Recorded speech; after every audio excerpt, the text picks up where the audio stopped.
রোজার আগে ভালোই ছিল এবং রোজার চলাকালীনও ভালো ছিল।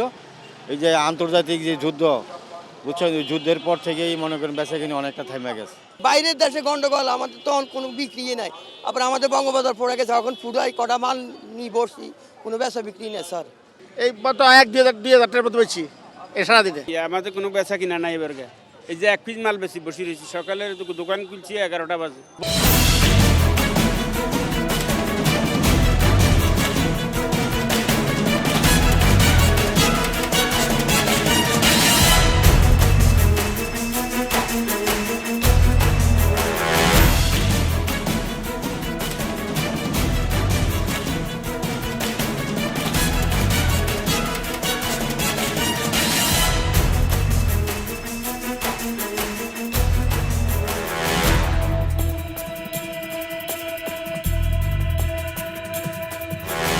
দর্শক শুভেচ্ছা। 21শে টেলিভিশনের নিয়মিত আয়োজন জনতার কথা অনুষ্ঠানে আপনাদের স্বাগত জানাই। আমি আসিফ সুমিত। আপনারা জানেন সমসাময়িক ইস্যুতে সাধারণ মানুষের মতামত তুলে ধরতে 21শে টেলিভিশনের এই আয়োজন। আমাদের প্রত্যাশা, দেশে শক্তিশালী গণতন্ত্র, আমরা চাই সরকারকে সহায়তা করতে। দর্শক, সপ্তাহ দুয়েক পরে ঈদ উল ফিতর। মূলত এবারের ঈদে কেমন কেনাবেচা চলছে মার্কেটগুলোতে, আজকে বঙ্গবাজার এলাকা থেকে জেনে নেব সেই তথ্য।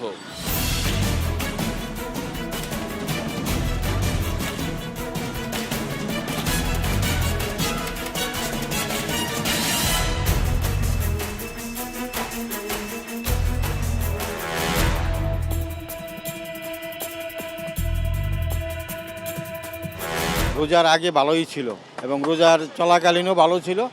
এই যে আন্তর্জাতিক যে যুদ্ধ, বুঝছেন, যুদ্ধের পর থেকেই মনে করেন বেচাকিনি অনেকটা থেমে গেছে।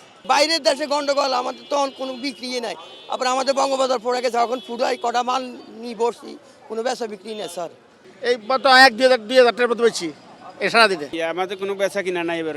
এই যে 1 পিস মাল বেশি বসে রয়েছি, সকালের দোকান খুলছি 11টা বাজে। বুঝতে পারতাছি না কি জন্য হইতাছে যে আগের তুলনায় অনেক বেচা কিনা কম।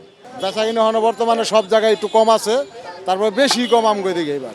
বেতন না পাওয়ার কারণে এরকম সমস্যা নাকি টাকা মানুষের কাছে? টাকা তো অবশ্যই আছে, হয়তো বেতন পায় না এই জন্য কেনাকাটা করে না। আর মানুষের তো সমস্যা হচ্ছে লাস্টে দিয়ে বা বেচা কেনাকাটা করে এইটি সমস্যা হতে পারে। বেচা কিনা নাই করতে পারি না, আল্লাহ জানে। চারিদিকে যুদ্ধ, আমলিকে আঙ্গ মার্কেটারে হুড়ি আঙ্গ জীবনে লাইফ নষ্ট করে দিচ্ছে। আঙ্গ 10 টাকা কথা না, সরকারে 15 কোটি টাকা দিছে, আমগরে হাসপাতালে তাপসে আল্লাহর গজব পড়ে গেছে যে খাইতে না।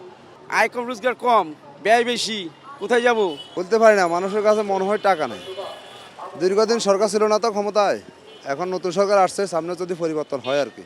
আগে ঈদের সময় বেচা কিনি করতাম আমরা, পাইকারি ছিল মার্কেটে, ফুটেও পাইকারি পাইতাম আমরা, এখন ফুটে পাইকারি পাই না। এখন পাইকারি নাই, খুচরাও নাই, কোনোটাই নাই। ঈদের আগে আর কখনো এরকম হয় নাই, আর কখনো আমরা এই অবস্থা দেখি নাই। বেচা কিনা কেন হয়তো বুঝতে পারি না। আমার মনে হয় এখন মানুষের বেতন পায় না, বেতন পাইলে ইনশাল্লাহ আমাদের বেচা কিনা ভালো হবে। তবে আশা করি ইনশাল্লাহ হবে, যেহেতু সরকার ক্ষমতা আসছে, ব্যবসা বাণিজ্য হবে, গার্মেন্টসগুলো চালু হবে, মানুষের কর্মসংস্থান হবে, হলে ইনশাল্লাহ আশা করি ব্যবসা বাণিজ্য সামনের দিকে ভালো হওয়ার সম্ভাবনা আছে। বিএনপি সরকার আইসে দেয় তো বেচাকিনি কম, এমন তো কিছু না। দেশের অর্থনৈতিক ভালো না কি এমনি হোক, বেচাকিনি নাই। 40 বছরে এই মার্কেটে ব্যবসা করি, 40 বছর দোকান পড়া গেছে, এরপরে তো খাওয়াই দিয়েছে, তাও ব্যবসা হয়েছে। এটা রাস্তার বই রয়েছে আজকে 2 বছর, তাও বেচছিলাম, কিন্তু এইবারকার মতন আর কিছু দেয় না। ওই তো যুদ্ধটা লাগার পরে মানুষ কি ঘরে ঢুকে গেছে সব। দর্শক, আপনারা দেখছিলেন সাধারণ মানুষের প্রতিক্রিয়া। সাধারণ মানুষ কিন্তু তাদের ভাবনাগুলো অসাধারণ, তাদের চিন্তা অনেক সূক্ষ্ম ও গভীর। দর্শক, জনতার কথা দেখতে প্রতি শনি, রবি, মঙ্গল এবং বুধবার চোখ রাখুন 21শে টেলিভিশনে। সঙ্গে থাকবো আমি আসিফ সুমিত।